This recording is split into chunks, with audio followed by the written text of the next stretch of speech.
De temps en temps, l'Ukraine propose une stratégie qui semble folle à première vue, mais qui fonctionne à merveille une fois mise en œuvre. Nous voyons actuellement l'une de ces stratégies à l'œuvre.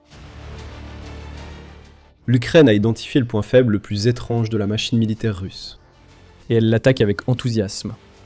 Ce ne sont pas des raffineries. Vous ne verrez aucune attaque contre des dépôts de pétrole, des camions-citernes ou des camions de ravitaillement ici. L'Ukraine a pris pour cible le réseau postal de la Russie. Et ce faisant, elle s'assure que chaque Russe souffre tellement qu'il se retourne contre Poutine pour avoir lancé son invasion insensée. Tout se résume à un seul mot. Wildberries. Souvent appelé l'Amazone russe, Wildberries est un rouage clé de l'économie russe, et comme vous allez bientôt le découvrir, c'est aussi le cas pour son armée. L'entreprise est gigantesque, désormais évaluée à plus de 12 milliards de dollars. Wildberries effectue environ 4 millions de livraisons chaque jour, ce qui représente 1,46 milliard de livraisons par an. Et elle vend pratiquement tout. De nombreuses petites entreprises russes dépendent du bon fonctionnement de Wildberries pour pouvoir exercer leurs activités.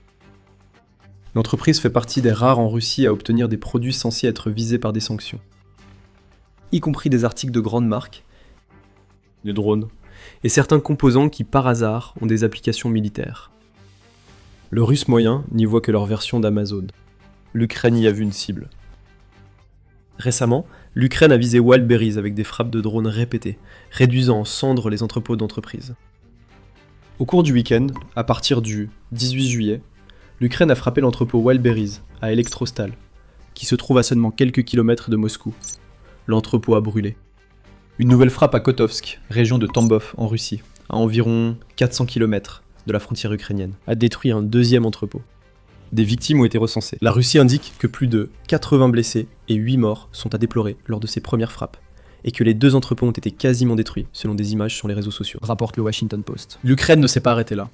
Le 22 juillet, Euromaidan Press a rapporté que l'Ukraine avait également frappé l'entrepôt Wildberries à Krasnodar, où jusqu'à 30 explosions ont été entendues dans une installation qui serait le 4e plus grand entrepôt exploité par la société. Les images de l'attaque affichent les mêmes résultats que les précédentes.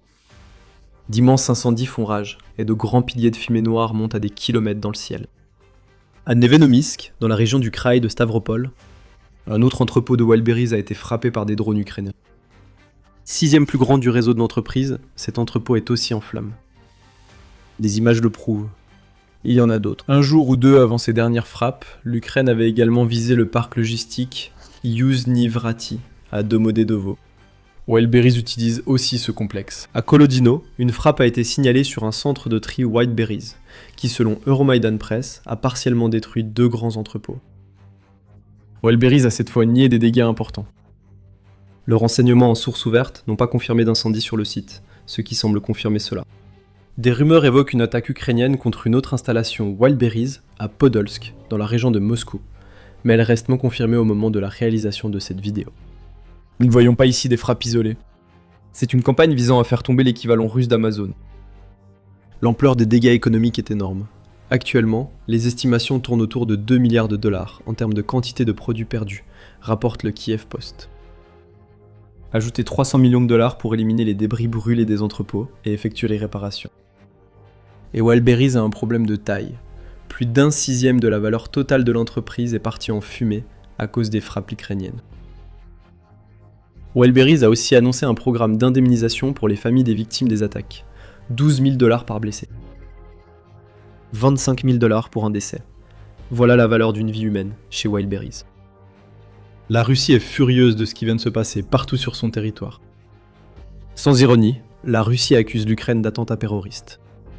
À Tambov, le gouverneur Yevgeny Povutchov a qualifié la destruction de l'entrepôt Wildberries d'attentat terroriste le plus important et le plus inhumain contre notre région.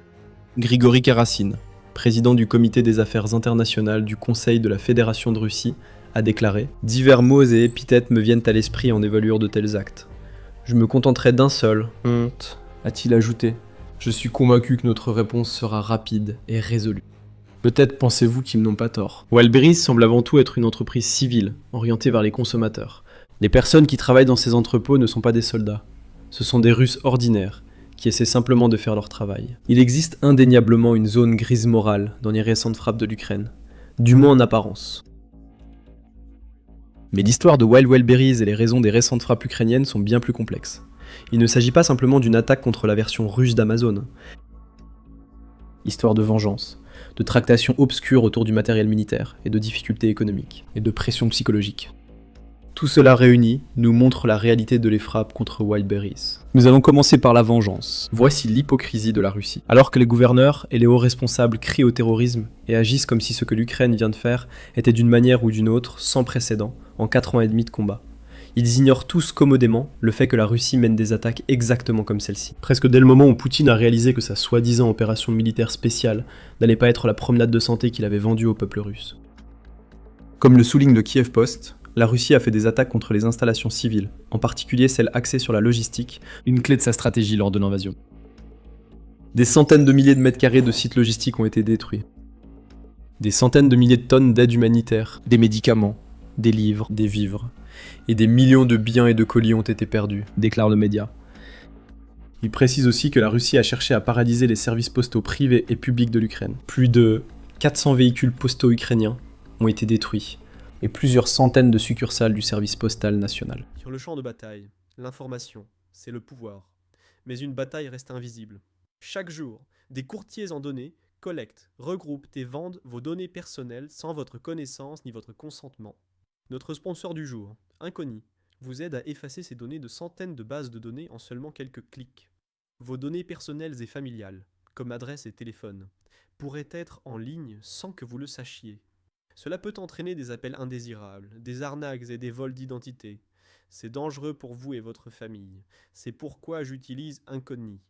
Inconi trouve automatiquement où vos informations personnelles sont exposées et envoie des demandes de suppression en votre nom. Ils ne peuvent pas vous nuire s'ils ne peuvent pas vous trouver. Et avec le forfait illimité, vous pouvez aller encore plus loin. Collez simplement le lien d'un site exposant vos données. Et les experts en confidentialité d'Inconi prendront en charge les suppressions personnalisées. Commencer ne prend que quelques minutes, et après une autorisation unique, Inconi s'occupe du plus gros du travail pour vous. Reprenez le contrôle de votre vie privée dès aujourd'hui. Utilisez notre code spécial pour obtenir 60% de réduction sur n'importe quel abonnement annuel Inconi. Scannez le code QR ou cliquez sur le lien ci-dessous et commencez à supprimer vos informations personnelles du web. Vous savez déjà que l'information, c'est le pouvoir. Utilisez maintenant ce pouvoir pour vous protéger et reprendre le contrôle de votre vie privée avec Inconi. Les transporteurs privés n'ont pas non plus été épargnés. Nova Pochta, qui est l'une des plus grandes entreprises privées de logistique en Ukraine, a vu 400 de ses centres de tri, terminaux et succursales détruits, ce qui a entraîné la mort de 26 personnes. La Russie a détruit le principal terminal de tri de l'entreprise à Kiev, environ un mois avant que l'Ukraine ne vise Wildberries. La Russie a également ciblé des centres commerciaux et de distribution gérés par des entreprises comme Epicenter, le détaillant alimentaire ATB, la chaîne de supermarchés Silpo et la société Fozy Cash & Carry. Rien que l'année dernière, plus de 500 000 mètres carrés d'entrepôts et de terminaux postaux ukrainiens ont été dévastés par des frappes russes, ajoute le Kiev Post. Quand la Russie crie au terrorisme, l'Ukraine répond qu'elle se regarde dans le miroir. La Russie a fixé la norme pour les attaques contre des installations logistiques privées.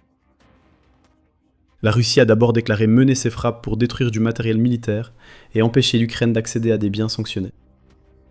L'Ukraine voit ce qu'elle fait subir actuellement à Wildberries comme une vengeance longtemps attendue pour ce que la Russie fait depuis plus de 4 ans. Comme l'explique Ruslan Leviev, analyste militaire au sein de Conflict Intelligence Team au Washington Post, nous voyons ici qu'il s'agit d'une spirale de vengeance auto-entretenue. Vous frappez nos pétroliers fantômes, nous frapperons vos cargos de vrac secs à Odessa. Vous attaquez nos raffineries, nous attaquons vos stations-service. Ceci est la dernière évolution de ce style de guerre du tac au tac. L'Ukraine a averti la Russie que si elle veut déclencher un affrontement autour de la logistique intérieure, l'Ukraine est prête à y mettre fin. Cependant, cela ne répond pas vraiment à la question de la zone grise morale évoquée. La vengeance est méritée, l'Ukraine dira, mais malgré tout, Wildberries est apparemment une entreprise civile. Le fait que l'Ukraine choisisse de la cibler pourrait donner lieu à des affirmations selon lesquelles le pays aurait trahi sa propre approche, consistant à ne viser que des cibles militaires. Seulement, nous n'avons pas encore révélé toute l'histoire. Wildberries est une cible militaire, et une cible bien plus vaste que ce que la Russie admet, alors qu'elle fait passer l'Ukraine pour la méchante. Ce que nous allons révéler change tout. L'Ukraine a révélé les points faibles inattendus de toute la stratégie militaire russe avec ses attaques. Avant de poursuivre, rappel, vous suivez les missions militaires. Nous offrons une vue d'ensemble, pas seulement les gros titres. Si ce que vous voyez vous plaît, assurez-vous de vous abonner et d'activer les notifications pour que nos vidéos deviennent un rendez-vous régulier dans votre fil d'actualité. Voici ce qui se cache derrière Wildberries.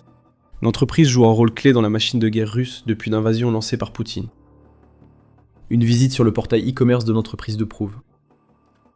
Vous ne trouverez pas d'artillerie ni de missiles chez Wildberries. Mais ce que vous trouverez, c'est un vaste choix de ce qu'on appelle souvent des biens à double usage. En d'autres termes, des produits qui peuvent parfaitement être vendus à des civils, mais qui ont des applications militaires évidentes. Les drones sont partout sur Wildberries. Comme le souligne le Kiev Post, une simple recherche du mot drone affiche page après page de drones Mavic 3 et Mavic 4, parmi beaucoup d'autres qui sont largement utilisés sur les champs de bataille comme châssis pour les drones FPV qui volent partout sur le front. Wildberries présente activement de nombreux drones, comme des drones FPV, affirmant qu'ils seraient idéaux pour un soldat souhaitant tuer un ennemi ukrainien sur le champ de bataille. D'autres composants sont discrètement cachés, mais ils sont là, si vous regardez bien, révèle le Kiev Post. Une simple recherche dans l'électronique ou les pièces automobiles révèle des systèmes de rétention de charge utiles et des mécanismes de largage de bombes adaptables aux drones. Il y a même des drones dans la section enfants du portail en ligne. Et si vous allez dans la section vêtements, il ne vous faudra pas longtemps avant de trouver des équipements tactiques qui peuvent être utilisés par des soldats. Cet équipement doit être fourni par l'armée russe, bien sûr. Mais c'est souvent pas le cas. De nombreux soldats russes ont financé leur équipement via des collectes, comme l'a révélé un reportage de CNN en décembre 2022, montrant que des Russes achetaient des gilets pare-balles et des bottes pour les troupes mal équipées de Poutine. D'après vous, d'où viennent ces produits? Des entreprises comme Wildberries. La Russie affirme que Wildberries est une entreprise civile qui ne devrait pas être visée par des attaques comme celle de l'Ukraine. Mais cet argument ne tient pas. Elle tente sciemment de cacher que ce soi-disant Amazon russe fait autant partie de la chaîne d'approvisionnement militaire que les entreprises de défense dans lesquelles le Kremlin injecte des milliards. Nous constatons une stratégie russe habituelle qui finit par se retourner contre nous. La Russie a élevé l'effacement des frontières entre logistique civile et militaire au rang d'art. Pour compliquer le choix des cibles ukrainiennes, et pour que les hauts responsables russes, conscients des attaques contre les infrastructures civiles ukrainiennes, puissent jouer les vierges effarouchés et crier au terrorisme. La réalité est que chaque entrepôt Wildberries incendié contenait du matériel utilisable par l'armée russe. Ce matériel est désormais détruit. C'est le point faible de la Russie, un réseau logistique douteux qui dépendait de civils achetant des produits à double usage pour les envoyer au front, venait d'être détruit. Ou faut-il dire que c'est l'un des points faibles? Il y en a un autre. La destruction des entrepôts de Wildberries affecte gravement les petites entreprises russes dépendant de ce géant pour leur stock. Wildberries réalise un chiffre d'affaires annuel pouvant atteindre 35 milliards de dollars. Cela signifie qu'elle représente plus de 10% du commerce intérieur russe, selon le Kiev Post. Wildberries détient plus de 40% du marché de la vente au détail en Russie, et c'est essentiel pour la chaîne d'approvisionnement de milliers d'entreprises russes. De nombreux entrepreneurs utilisent Wildberries, comme les petits commerçants utilisent le service Fulfillment by Amazon d'Amazon. Ils achètent du stock et le stockent dans les entrepôts de Wildberries, puis vendent ce stock via la plateforme Wildberries. Beaucoup de propriétaires d'entreprises russes ont vu tout leur stock partir en fumée et sombre. Surtout après que Wildberries a annoncé qu'elle ne compenserait aucun client ayant perdu des stocks lors des attaques ukrainiennes. Des années de travail et des millions de dollars de produits viennent de disparaître pour ces petits entrepreneurs. C'est fini les gars. Beaucoup se réveilleront aujourd'hui ruinés car l'entrepôt de Krasnodar a brûlé. Ça brûle encore. Des amis de Krasnodar disent que c'est fichu. Qu'est-ce qu'on doit faire? On ne sait pas. Le Kiev Post rapporte qu'un de ses propriétaires d'entreprise a déclaré. Un autre, retenant ses larmes, a déclaré « Je veux déjà que cette opération militaire spéciale se termine. Tant de morts, tant d'entrepreneurs souffrent. Nous devons maintenant déposer des déclarations auprès des autorités fiscales. Je ne sais pas quoi dire ni quoi faire. Je veux que cette opération militaire spéciale prenne fin. C'est une déclaration importante sur un autre objectif de l'Ukraine, lié à la destruction des entrepôts Wildberries, sujet que nous allons aborder. Sur le plan économique, c'est vraiment le pire moment pour que les petites entreprises en Russie soient autant attaquées. Les PME en Russie sont déjà en difficulté, car la guerre de Poutine absorbe toutes les ressources, de la main-d'œuvre à l'argent, nécessaires à leur survie.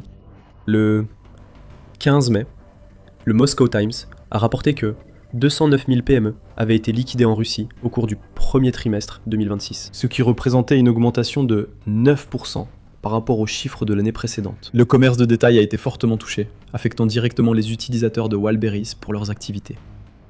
Les taux d'intérêt élevés, la fiscalité et la baisse de la demande des consommateurs expliquent ces défaillances d'entreprises. Les propriétaires de PME russes payaient déjà le prix de la guerre de Poutine. L'inflation a explosé dans le pays. Et le rouble est l'une des devises les plus volatiles au monde. Car chaque décision de Poutine peut faire monter ou baisser sa valeur. Les sanctions frappent durement ces entreprises, et beaucoup en Russie pensent que l'économie civile a été laissée pour compte, alors que les dépenses militaires de la Russie atteignent 8% du produit intérieur brut du pays. Ajoutez à ce mélange la destruction de vastes installations Wildberries, et la souffrance des PME russes s'accentue.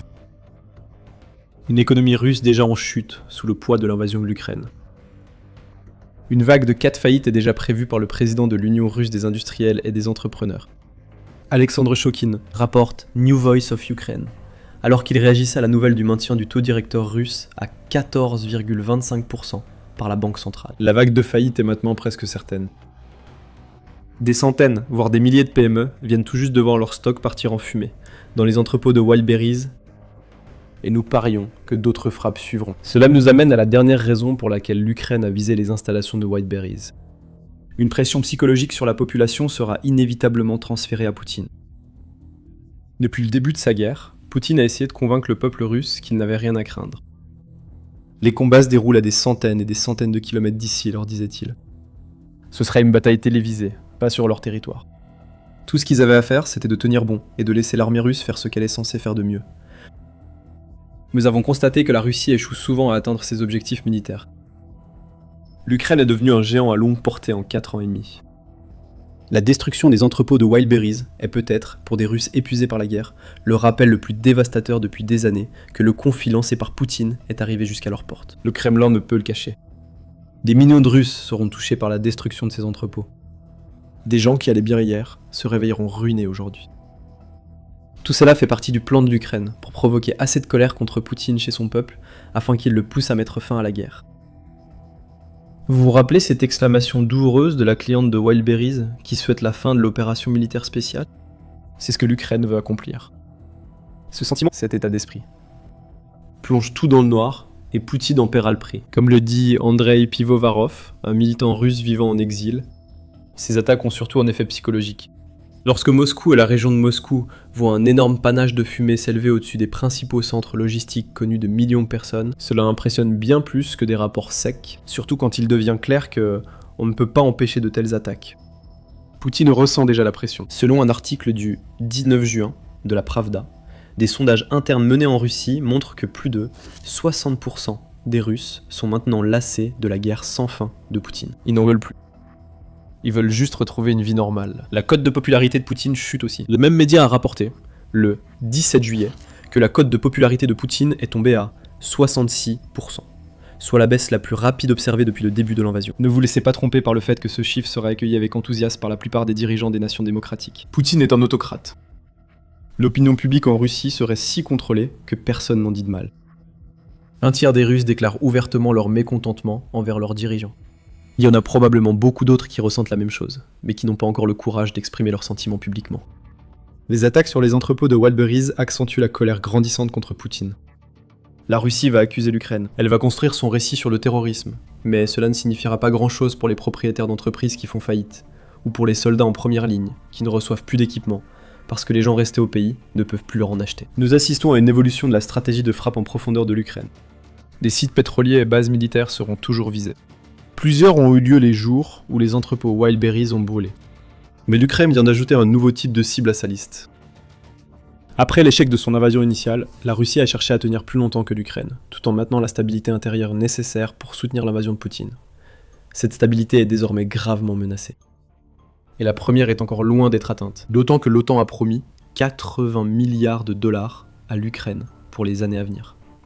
Ainsi, même si Wildberries représente bien plus qu'un simple coût à l'une des plus grandes entreprises privées de Russie, les incendies d'entrepôts perturbent le fonctionnement de la machine de guerre.